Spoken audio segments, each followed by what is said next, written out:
Setting up your motors and sensors is very simple. Open up activity 3.1. 3.1, we're going to be building our test bed. As you slide down the activity and you read through, it'll help you to set up all the initial things for RobotC. It's also going to show you how to set up the motors and sensor setup.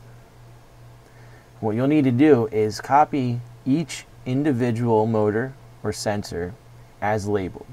We're going to be using this in activities 3.1 through 3.17.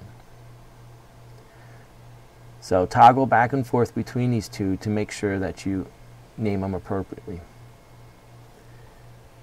So the first thing I'm going to do is go up to Robot, slide down to Motors and Sensors Setup.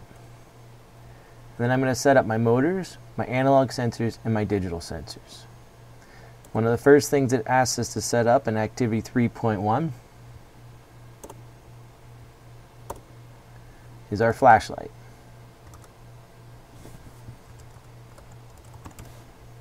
Notice that I type in exactly the same way.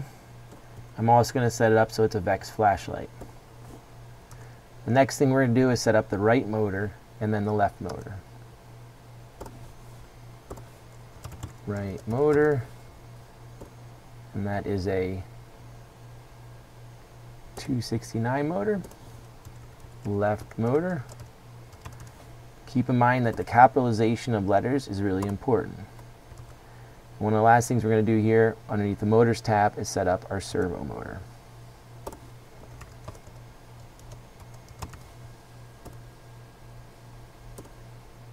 Continue to follow through these steps with your analog sensors and your digital sensors.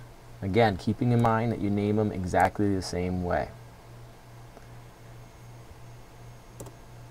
Select Apply, hit OK, and notice now at the top of your screen you're going to have a list of all those things that you just named in your motors and sensors setup. Mine will be a little bit different than yours. Yours will be more detailed with more information.